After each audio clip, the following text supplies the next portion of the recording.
Hi, my name is Debra Chance, and I'm a chiropractor at Chance Chiropractic Center. And I'm Miranda Meyer. I'm a master nutrition therapist. And we're here to talk to you about a restart series that we're doing. This is our first one, and it's about sugars. And we decided that we'd start with this because we find that it's a very prevalent problem. Pretty much everyone that comes to see us has some kind of sugar disorder or something related to sugars. So how much sugar do you think that you consume a day? According to the USDA, we consume 52 teaspoons a day, which is the equivalent of a quarter pound a day. Mm-hmm. Is that right? Yeah, or over a cup of sugar per person per day. Per person per day, and that's a lot of sugar.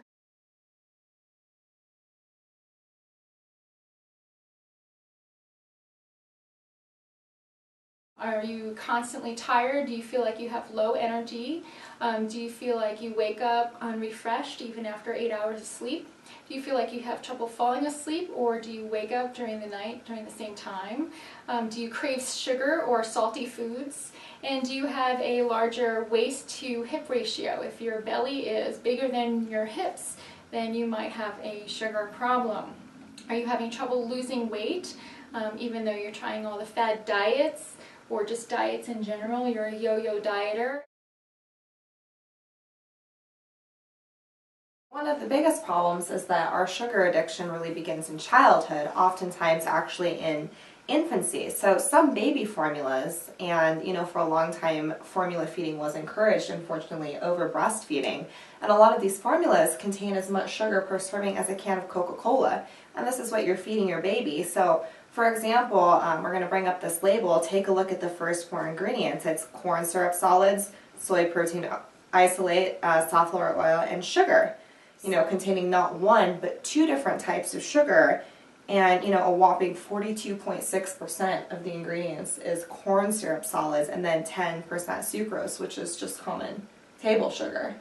And so it's really no wonder that we live in a country full of addicts when we're exposed to get this and we're, taking in mass quantities of sugar from the very get-go. Yeah, we're starting off on the wrong foot, and we're feeding our children way too much sugar, starting way young. We all know about weight gain, how it can affect our physical appearance, our self-esteem, and we know that being overweight is bad for us.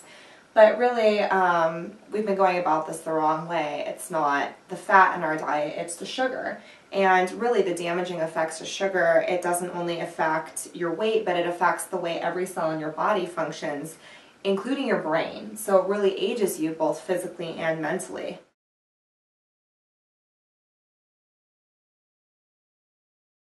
A lot of people know about hypoglycemia or high blood sugar and, adrenals and things like that. We may have all heard these words, but what does it really mean and how is it affected by your diet? So every time you consume carbohydrates, so those are your breads, your pastries, even your whole grains, beans, fruit is a carbohydrate, your starchy vegetables, your potatoes, your carrots, your corn, your beets, all of those things are carbohydrates. And, whether this comes from your healthy bowl of oatmeal or your candy bar, your body will break it down into glucose. And carbohydrates in any other form other than the fiber will metabolize into glucose. Mm-hmm. And fiber, we've all heard the term, it's supposed to be good for digestion. It's actually an indigestible carbohydrate. But, it's why we're encouraged to eat brown rice versus white rice and whole fruit versus juice, things like that. It is good for your digestive tract. But it's also tied to blood sugar and how rapidly that breaks down in your system. When your blood sugar level rises because you're ingesting a carbohydrate, it triggers your pancreas to release insulin. And insulin is a hormone that takes the glucose and makes it go into the cells. So it's a pairing system. So you need insulin to bring the glucose into your cells. And every single cell in your body needs glucose for energy. And like we said before, especially your brain cells. So it does give you a boost, but the more glucose you have and the excess glucose you have, the more insulin that your body has to produce. And if it produces an excess amount of insulin, it can trigger this dysglycemia where you're having... So basically it's what we call the blood sugar roller coaster, right? Yes. Yes. So you're eating, too much carbohydrates, too many carbohydrates, more than your body can process at one time. So, I mean, insulin, as Dr. Chance was mentioning, is, you know, basically the other piece of the puzzle that you need to get your glucose into your cells. But when you're having this huge hit of carbohydrates from your, you know, hamburger with, you know, your big fat bun and your french fries and your, you know, extra large soda, that's a lot of sugar hitting your bloodstream all at once. And your pancreas starts to actually overproduce insulin. So it's shuttling all that sugar into your cells way too quickly, and so your blood sugar drops back down too low, below normal levels, below what your body needs to function and feel in homeostasis, to feel in balance. And so what this causes is it leaves you feeling shaky, it leaves you feeling headachy, hungry, all the symptoms of hypoglycemia or low blood sugar. So what does your body tell you to do? It tells you to eat more sugar, eat more fast digesting carbohydrates to swing that level back up. So you set yourself up on this roller coaster ride throughout the day where you're spiking and crashing and spiking and crashing, and it just strengthens those cravings for sugar and more carbohydrates. It's not just the blood sugar problem, it's also the insulin issue. So, you know, the more you're kind of on this roller coaster ride, the more and more insulin your pancreas starts to produce and pump out. And your insulin is constantly kind of knocking on the doors, like, of your cells, every cell in your body, and it's saying, hey, let me in, like I have sugar for you. Eventually, your cells start to get tired of this, and they basically shut insulin out. They feel bombarded. There's too much insulin. There's just overload with this signal, and so they start to ignore, essentially, insulin signals, and then that's when you get into the problem of insulin resistance, which, as I'm sure many of you have heard, is, you know, the precursor to diabetes. When you start to get this insulin, you know, too much being produced, your cells ignore it, and, you know, eventually when your pancreas stops producing it, because it's been overproducing it for years and years and years, then you become insulin dependent diabetic. Yeah, your receptor sites don't recognize the insulin anymore, whether they're shut down to the signals or they're misshapen. It used to be called adult onset diabetes and type 2 diabetes, and now they're finding it in children because they're having these high sugar diets, and it's not just an adult problem anymore. It's not that your body's not making enough insulin, and it used to be that the drugs for this were just bombarding insulin, you know, bombarding your pancreas to make more insulin. They're finding that that doesn't work anymore, that the drugs that are trying to get your receptor sites to recognize the insulin anymore. And what we're trying to do is help your body not need so much insulin, because we want you to decrease the amount of sugars and decrease the overall glucose that you're ingesting into your body. So here's a chart that we talk about what insulin resistance is, and it's referred to as metabolic syndrome, because metabolic syndrome means that it's affecting every metabolic process in your body, any kind of hormonal process in your body. So men can have an excess of estrogen, women can have an excess of testosterone. It affects the way that your immune system works. You can have an imbalance between your immune system that fights off chronic diseases or fights off the common cold and flu. It affects the way that your body processes triglycerides and your cholesterol levels. We were talking a little bit about that blood sugar roller coaster, those crazy ups and downs, and, you know, particularly in the morning, you want to start off on the right foot. You don't want to set yourself up for failure and set yourself up to be spiking and crashing all day long, which leads to, you know, the sugar cravings and the coffee cravings and everything that she touched on a few minutes ago. So basically, you know, for breakfast, what we're looking at a lot of people eating is these cereals and granolas and, you know, bagel, all of these things with their low-fat milk or their low-fat cream cheese and their glass of orange juice and their coffee. So you're getting caffeine and then carbohydrates paired with sugar with no protein and fat. So basically what protein and fat do is they're much slower digesting. They take longer for your body to break down, and they also leave you feeling more satisfied.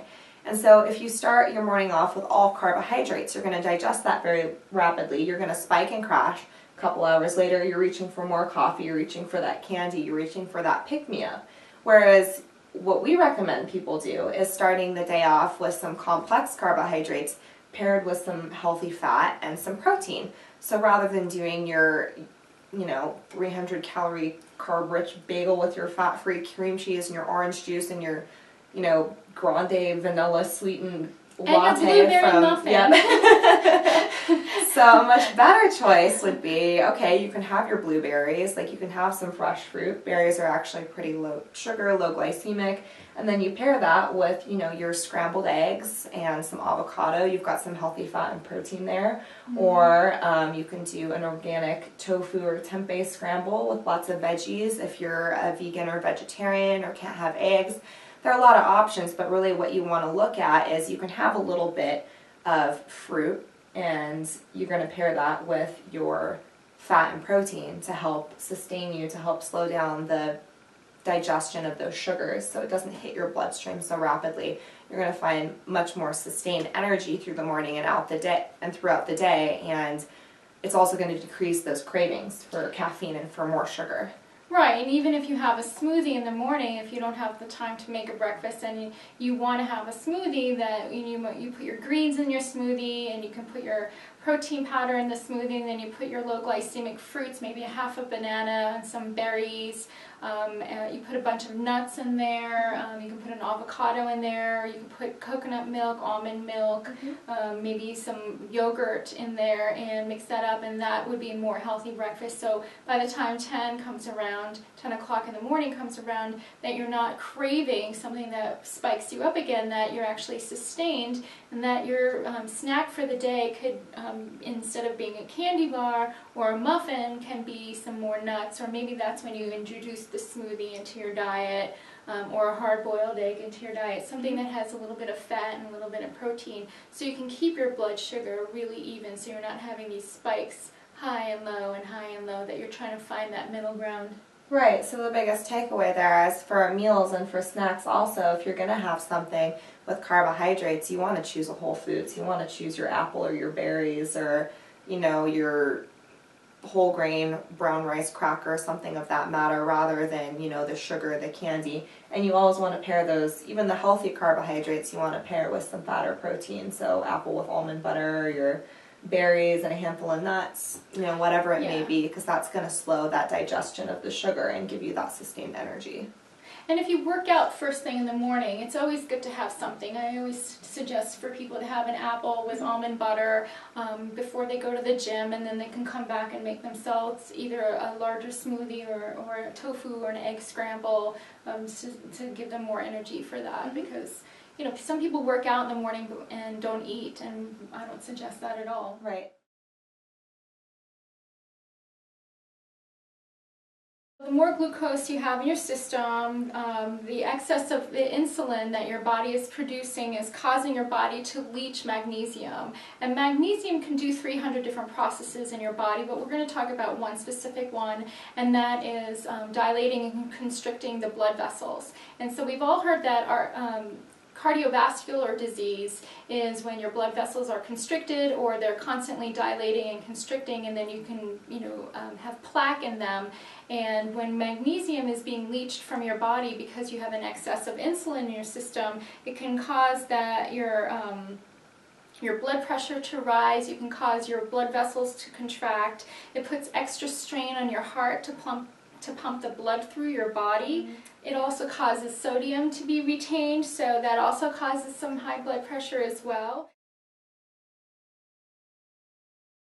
Adrenals are your glands that secrete not just cortisol, they secrete other things, but cortisol is one of the things that we hear about that you need for energy. And when your body, let's say you have that high carbohydrate breakfast and then you don't have anything until lunch, so you have 3 or 4 hours before you eat again, your blood sugar drops and you don't have anything to eat, then your body will release cortisol. Or let's say you're under a lot of stress, you drive for a living or fly for a living, or you have a lot of deadlines, or you have a lot of trauma or crisis or just stress in your life, your adrenal glands are constantly releasing cortisol, and that's not what they're designed for. They were designed for a fight or flight response, but we're constantly dripping and secreting cortisol, which are taxing to the adrenal glands. So then when we need to use our adrenal glands for energy, we are completely depleted. So we see a lot of people who have adrenal dysfunction, and that's one of the tests that we can do with the adrenal saliva index. We can find out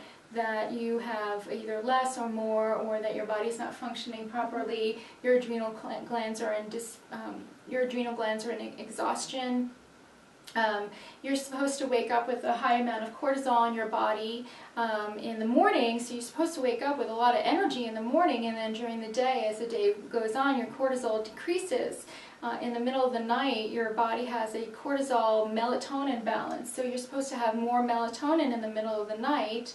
But if you're waking up because your body is either in a hypoglycemic state where you're starving because you had, that ice cream after dinner, or you hadn't eaten since 7 o'clock, which a lot of the diets are telling you now that, once 6 o'clock, 7 o'clock comes by, don't eat anything. By the time 2 or 3 o'clock in the morning comes by, your body is trying to release cortisol because it's trying to balance its blood sugar, and it decreases the melatonin. So you have this disbalance there, and you wake up in the middle of the night. So if I'm describing you where you wake up in the middle of the night, pretty much the same hour between maybe 2 and 4 in the morning, this might be a blood sugar problem and not the fact that you don't have enough Ambien in your system or the fact that you don't have enough melatonin.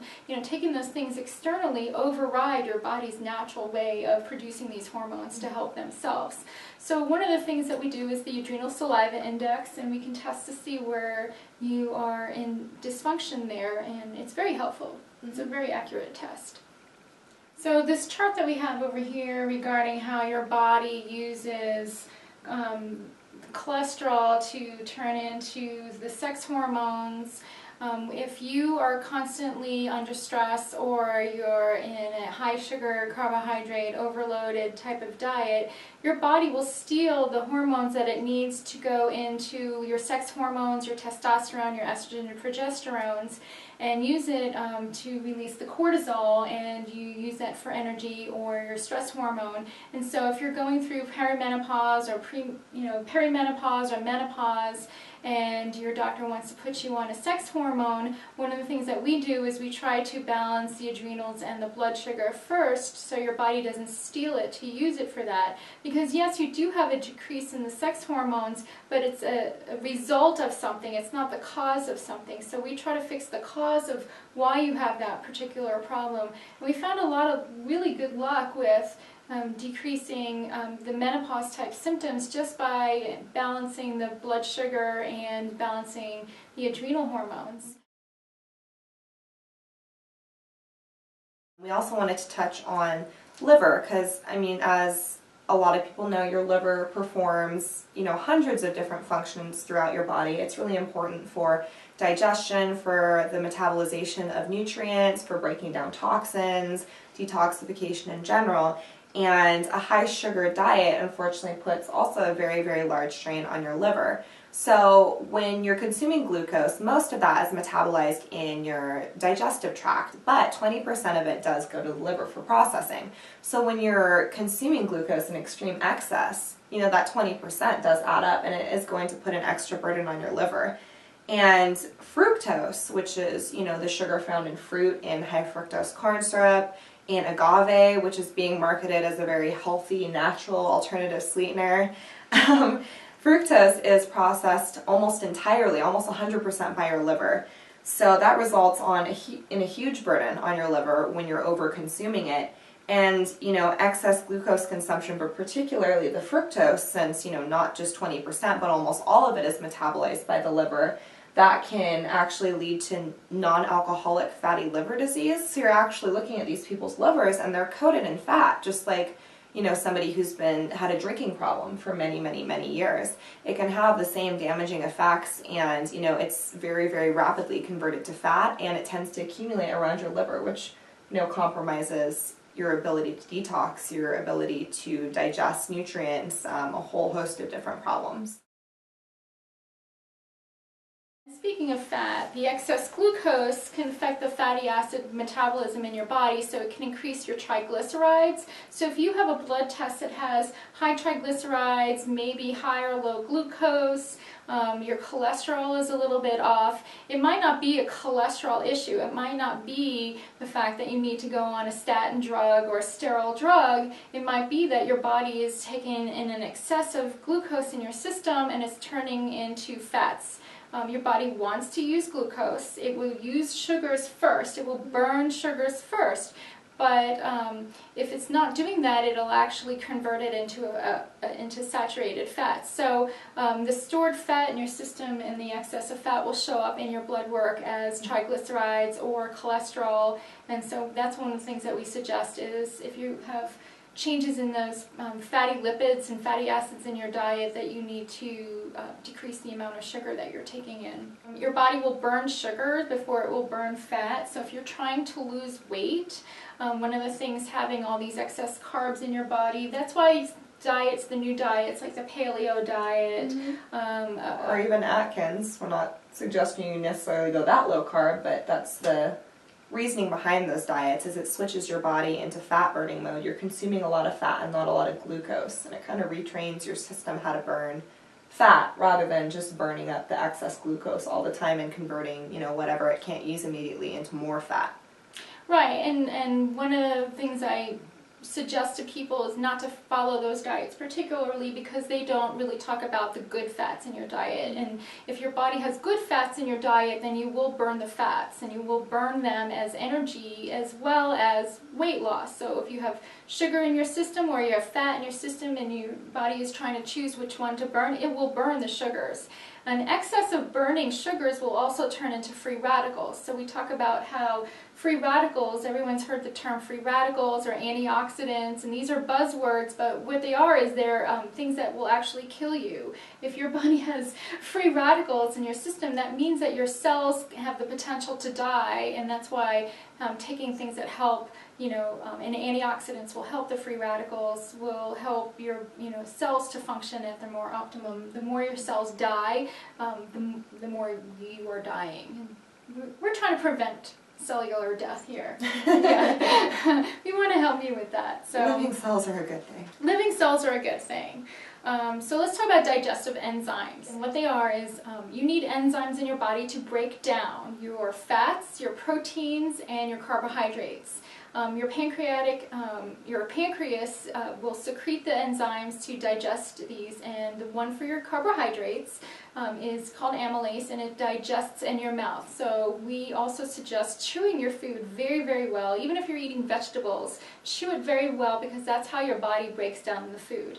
If you're pairing a carbohydrate with a protein, let's say a sandwich, like a turkey sandwich or a hamburger, and you have the bun and you have the burger, or you're eating even rice with you know, chicken or beef, that you need to chew the carbohydrates down really well, because once it enters your stomach, and let's say you're eating a burger and you have that mushy bun, you don't chew it, you're just wolfing it down because you're starving, and it's in your stomach while you're trying to digest the proteins down here, but your digestive enzymes that are trying to get to the proteins can't get to them because there's this gooey, mushy, bready, non-digestive carbohydrate around it, and so you're having difficulty digesting the proteins as well. So one of the things we also talk about is that you have less of digestive enzymes in your body at the age of 40 than you do at 20. You have about 50% less, and one of the reasons is that your body, your pancreas is overloaded by releasing all the insulin that it needs to digest all the glucose.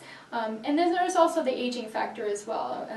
So by the time you're 40, you have 50% less digestive enzymes than you did at 20.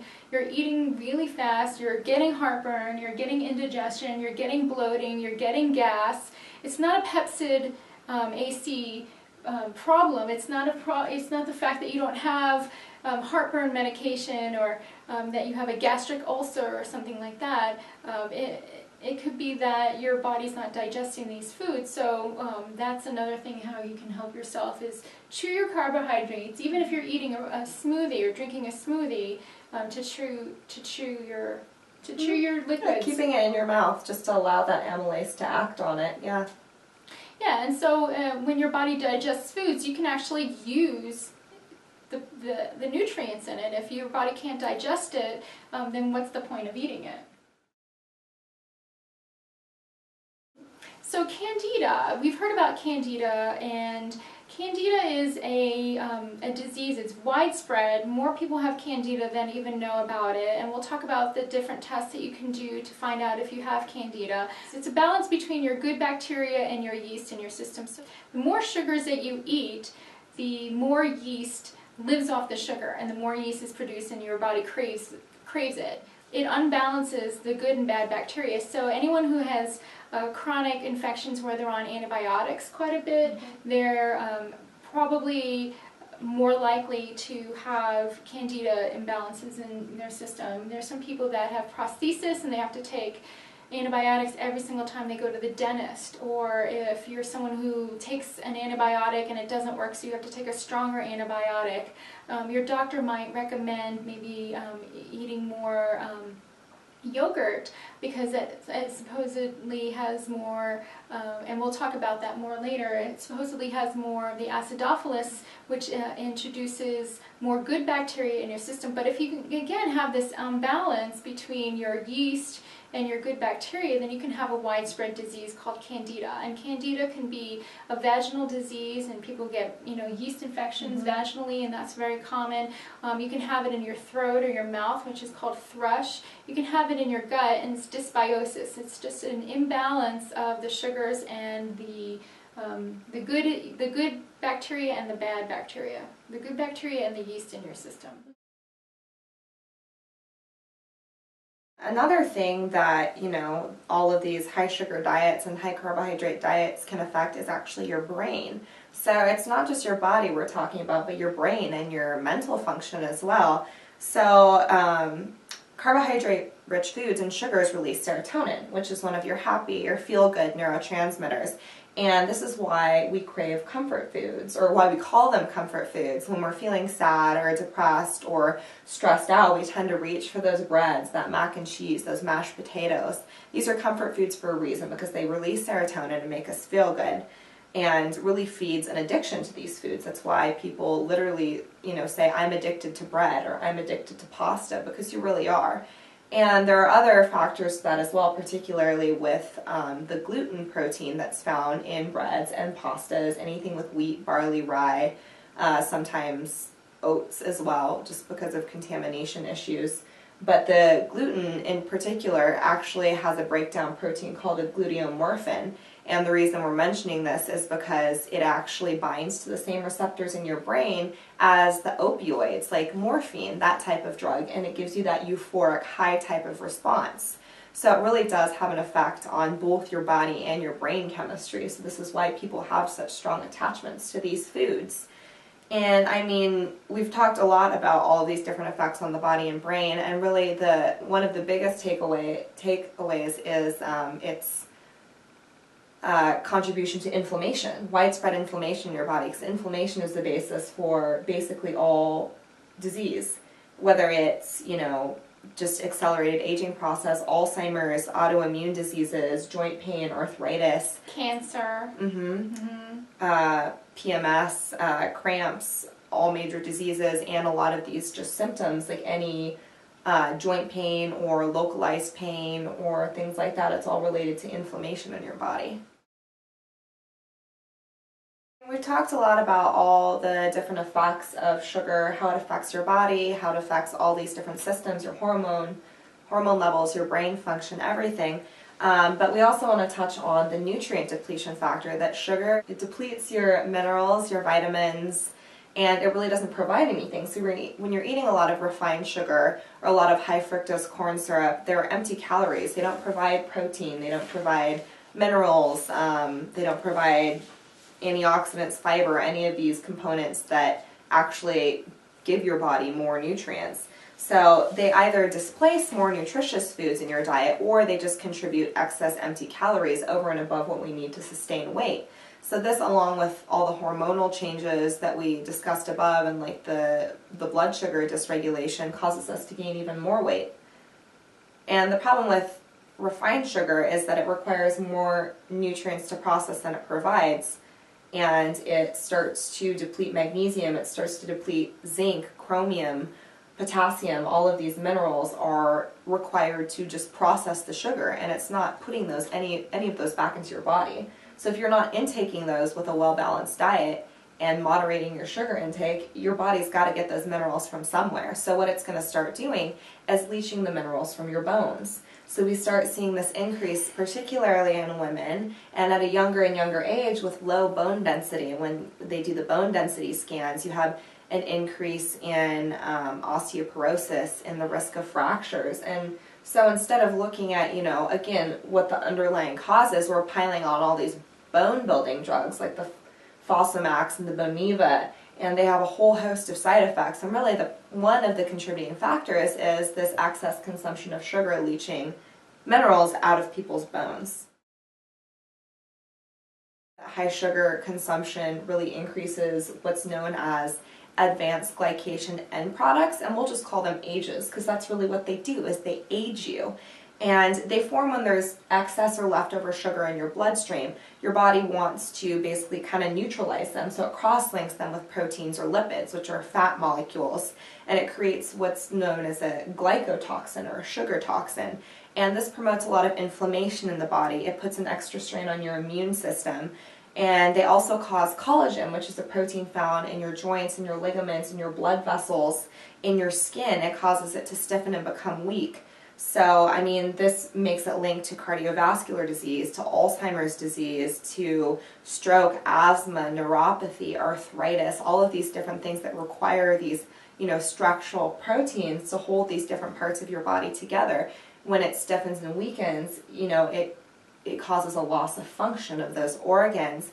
And then for women in particular, we see women piling on these beauty products. And, I've worked at a medical spa for a long time, and people are coming in for all these laser treatments and these beauty treatments and treating everything externally. And yes, that can be effective, but why at age in their 30s are they still having all these problems with acne breakouts, and yet they're also getting wrinkling and loose skin and all of these different things, and they're smoking and eating an atrocious diet and super high in sugar. And what this does is it breaks down the collagen and the elastin and all these structural proteins in your skin and contributes to premature aging. So, I mean, if nothing else, that's a really good motivator for women, at least, is, right.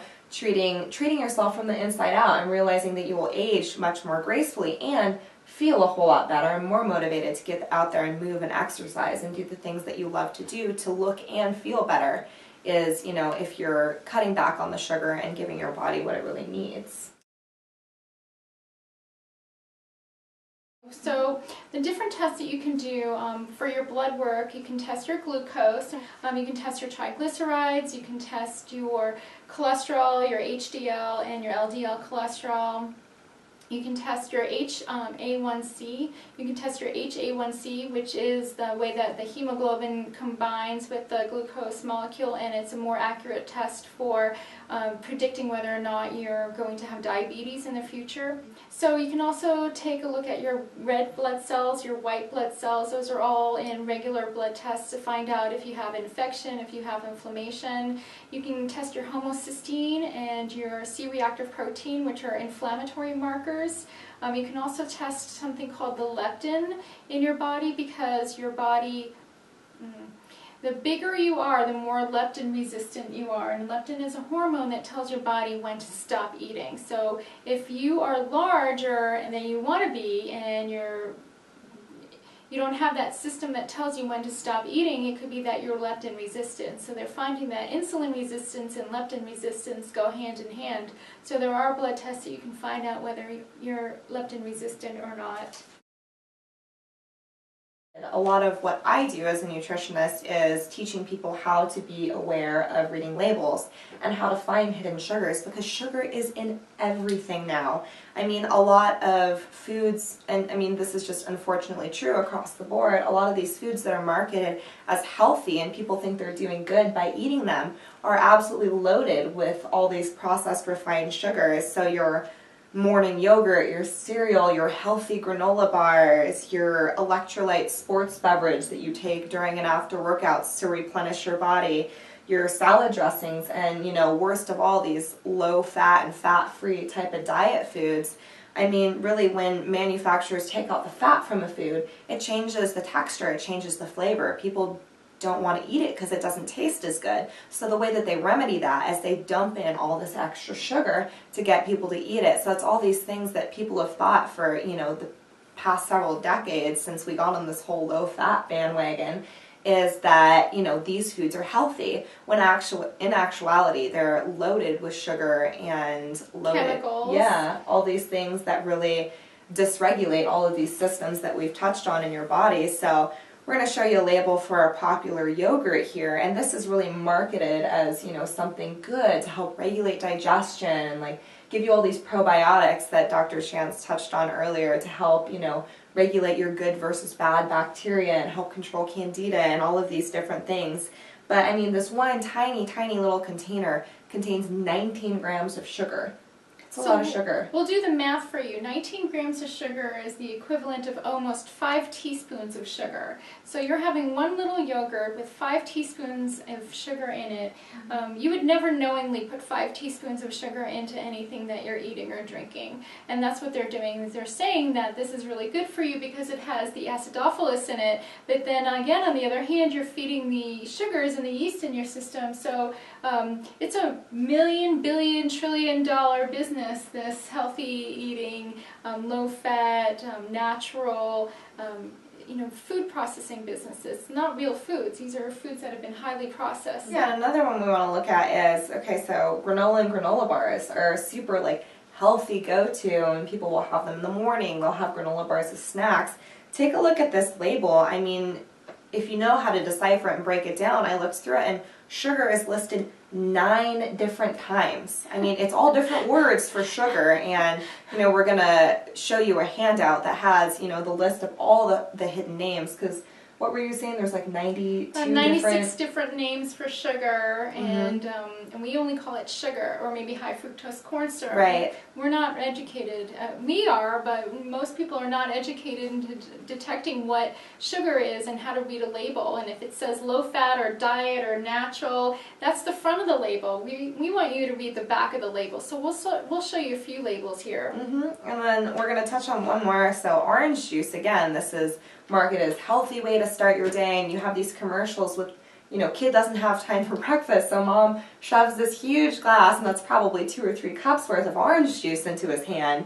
And I mean, even the 100% orange juice, you can see the 2 labels here, has 22 grams of sugar in it, and it has no fiber. It has nothing to slow down that hit of sugar into your bloodstream. And then even worse, the 10% juice version, which, you know, I'm sure everyone's familiar with those commercials. Kids are running up to the fridge and, you know, it's got the big sun on the bottle, but these are not healthy choices. It's got 29 grams of sugar plus high fructose corn syrup, which is heavily processed, and high fructose diets are, you know, probably the worst of the worst. We'll touch on that in a few minutes. And it's got a host of other artificial ingredients.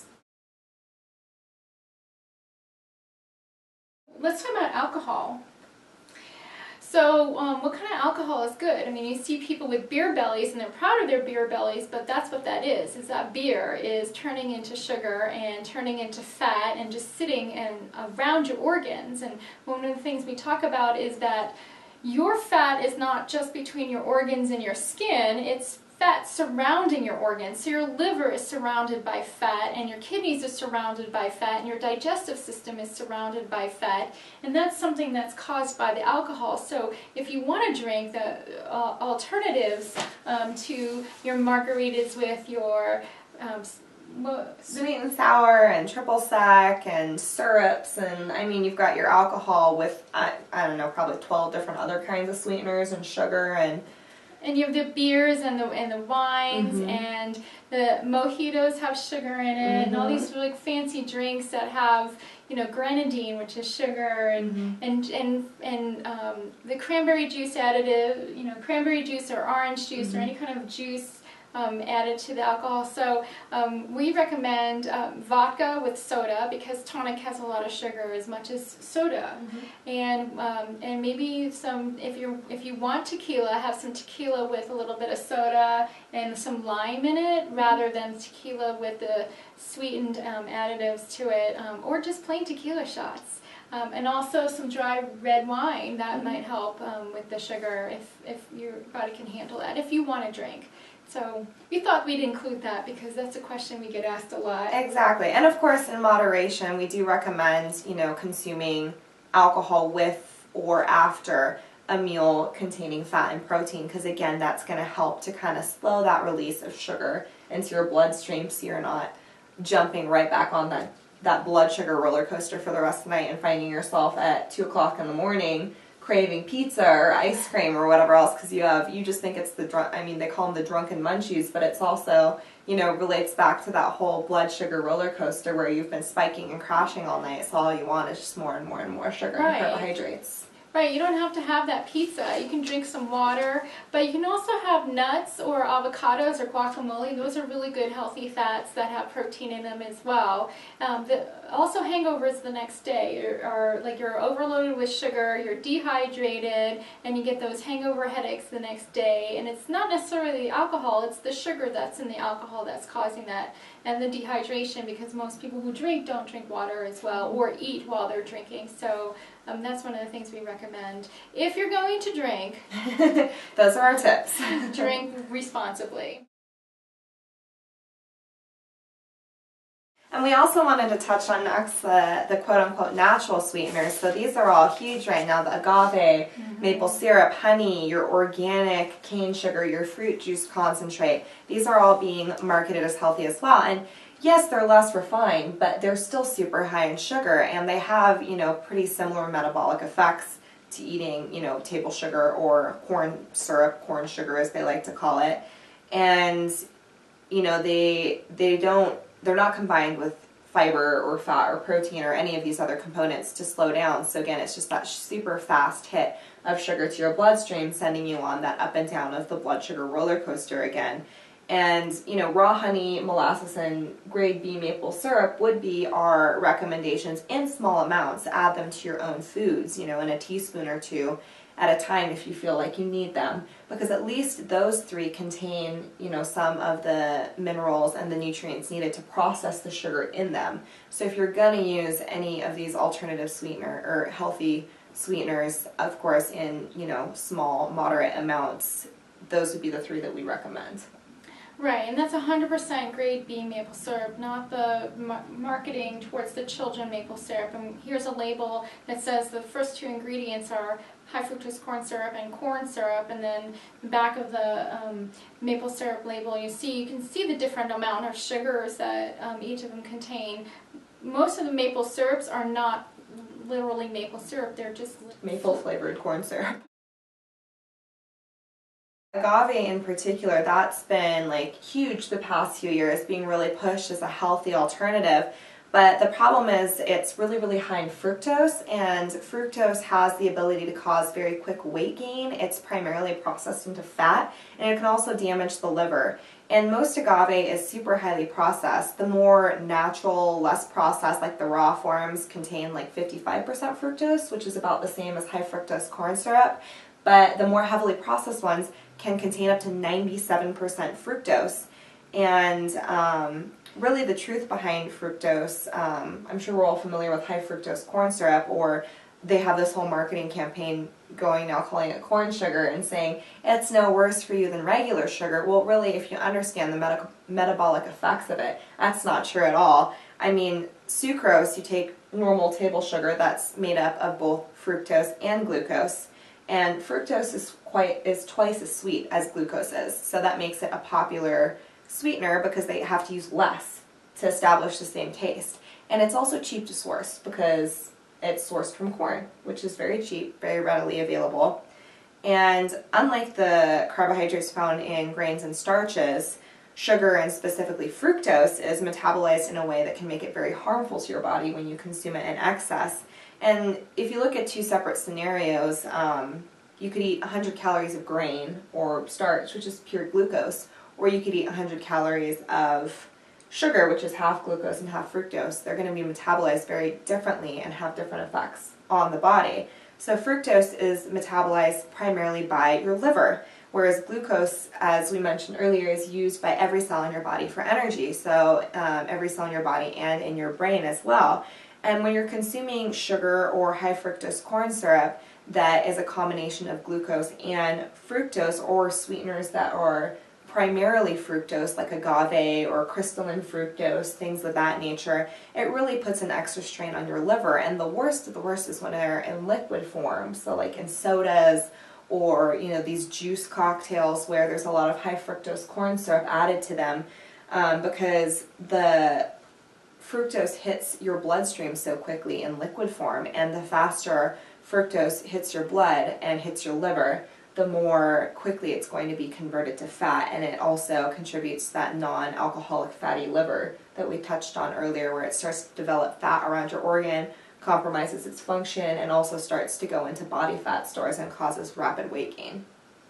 Right, so the agave, the promotional behind it, the PR behind agave is that it has less calories, but they don't really tell you the truth. They tell you that it has less calories, but it's not necessarily true. It will turn into fat in your system. So better stick with, let's say you're baking something, to use the 100% grade B maple syrup, the molasses, the raw honey, or if you want to use stevia or xylitol if your body can handle it, and we'll touch upon that later.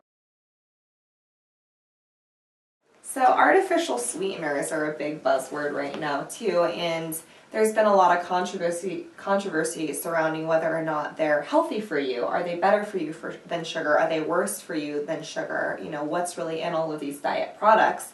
And really, what we promote is they're not really healthy alternatives. We don't consume them. We don't recommend that clients consume them. Many of them are excitotoxins, which I'll touch on in a second here, and also a lot of people have allergic responses to them, and they can cause, headaches, they can cause migraines, they can cause skin reactions, a whole host of things. And also because they're not natural, they're produced in a lab, they're chemical substances. So again, you have this extra burden on your liver as your body's forced to break them down. And many of them, mainly aspartame, so the reason they call them excitotoxins is because their breakdown products are amino acids, which are also found in proteins, and they're necessary and healthy and needed for a lot of different functions in your body. However, when you have these high concentrations of them, they're actually excitatory, so they stimulate your cells, particularly your brain cells, and they can literally excite them to death. Especially when you're eating aspartame, they used to say in high quantities, but we're finding effects that lower and lower, even if you're just drinking the diet soda a day or every other day, or putting your little pink packet in your coffee, that even at low doses for some people it can have, really detrimental effects on your brain function. And, many people even report immediate side effects, anywhere from the headaches and migraines. It even causes seizures in some people from the high phenylalanine content, which in people who are susceptible to that can have some pretty bad effects. I've had patients who have had joint pain, and I go through their diet, and we talk about what they're eating, and they say, well, they just have a little bit in their coffee every day, and one of the things we do is we get rid of it, and their joint pain goes away. So people who have pain that they think it's from arthritis, or they think that they're getting MS symptoms because they have widespread, nerve pain or joint pain that moves, that is not just, in the same joint every single day. Sometimes it's these alternative sweeteners or these artificial sweeteners that are causing the, effects, the chemical reactions that I know that it's FDA approved, but that doesn't mean it's good for you. Right, exactly. And the other problem is, even though these sweeteners are not caloric, they can actually still cause insulin problems, because your body is it's a very well-oiled, very intelligent machine, and when that sweet taste hits the receptors on your tongue, it sends a signal down to your pancreas that says, hey, we're eating something with sugar, we're eating something with glucose, like we're going to need some insulin to shuttle all that into the cells. So your insulin spikes, and then there's no glucose in the blood for it to bind to. And so again, this can contribute to like a wear and tear on your pancreas when these things are consumed in large quantities, because it's just continually pumping out insulin thinking there's going to be some glucose coming with it. Yeah, and one of the worst things you can do is pair a high sugar diet with a high diet soda or artificial sweetener diet, those actually also cause your cells in your brain, your neurons, to die more rapidly, and you do not get those back. Once they die, they die. So again, we're trying to prevent cellular death of your brain. So if you feel like you crave diet drinks or crave those artificial sweeteners, that's one of the things that we want to help you with, is how to stop your body from having those cravings by using, the right foods and the right sweeteners in your diet. Exactly, and the list of artificial sweeteners, just so you're familiar with what all the different ones include, the acesulfame potassium or acesulfame K, that's a really popular one in drinks, in energy drinks. I see it a lot in protein powders and all these things marketed for people who go to the gym a lot or bodybuilders. That's supposedly one of the healthier ones. And then of course your aspartames, your NutraSweet, your Equal. There's one called neotame that's not quite as popular. Your saccharin, that's your sweet and low. And then sucralose, also known as Splenda, which has made a huge leap into the market, and it's being marketed as good low for caloric. you. And yeah, but unfortunately it's basically they've learned how to take the calories out of sugar by chemically altering it and attaching it to chlorine molecules. So I don't know about you, but I wouldn't knowingly drink out of my swimming pool. So why would you want to be constantly ingesting, and sometimes in large quantities, as in baking with these Splenda mixes and things that has a large amount of chlorine attached to it? Yeah, and people are under the assumption that Splenda is actually healthy for you because it's not sugar, but they say it's made from sugar, so it's healthy. Right, and we just don't know. They haven't done long-term studies on how our bodies react to these chemical, artificial, ingesting of artificial sweeteners. We just don't know how it's going to affect with our bodies. But people who ingest them and then get headaches immediately, or get fatigued immediately, or they have joint pain, or digestive issues, bloating, gas, all those are symptoms that your body does not like what you just ate, and it's probably the artificial artificial chemicals that you're ingesting. Right, so just to kind of recap on that, if you are going to use sweeteners, your raw honey, your molasses, your maple syrup in small quantities and with, real food, so you've got some other components to slow down that breakdown of sugar. And if you're going to use an alternative or calorie-free sweetener, we would recommend xylitol and erythritol, which are sugar alcohols. If your body can tolerate them, they can cause digestive upset and bloating because they're not fully digested.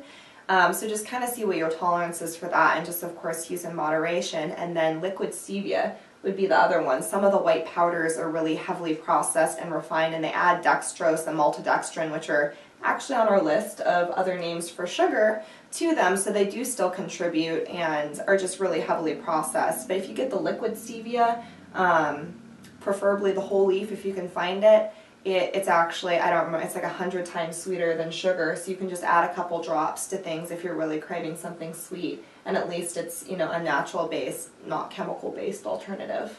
Yeah, it's more closely to the natural herb that it comes from in the liquid form, and the more processed it is, the more difficult our body has a chance to digest something. And then the back of the label for this toothpaste also talks about saccharin. So these are also things that you have to look at.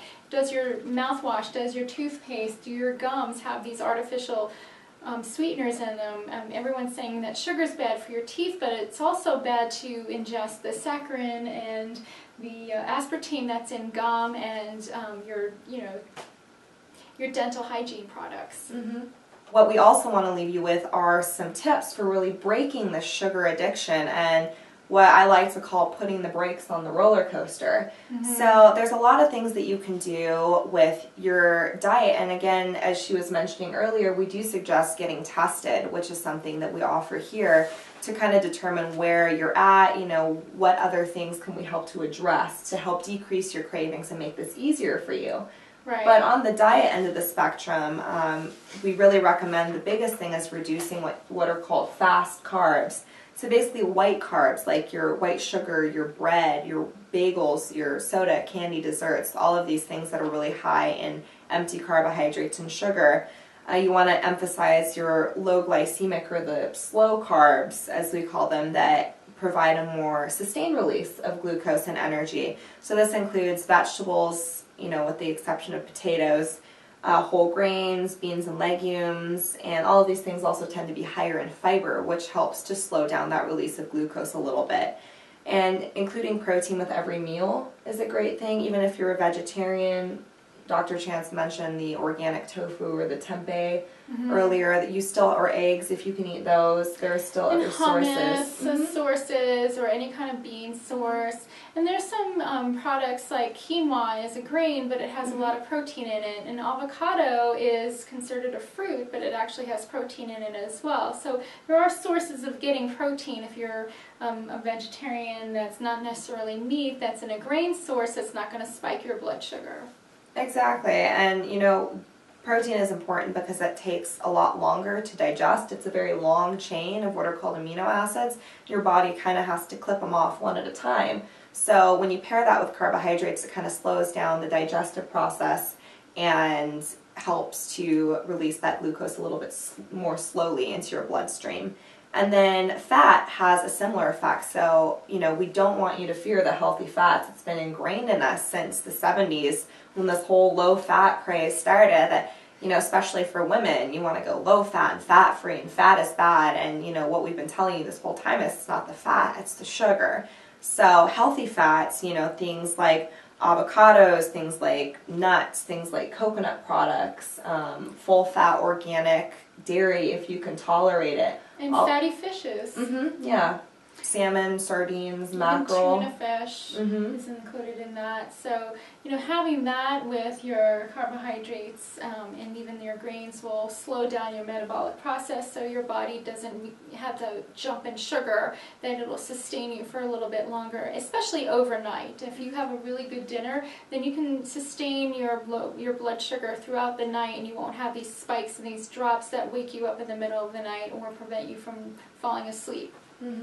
And also, while you're stabilizing blood sugar, we really suggest that you're eating every 2 to 3 hours. You don't want to wait until you've got that shaky, starving feeling and you can't think straight. You've waited too long. Your blood sugar's already crashed. Your cortisol's up. Your cravings have started. So really what you want to do is, even if you're not super hungry, even just a few bites of something with protein in it every 2 to 3 hours, you want to keep eating to start stabilizing your blood sugar.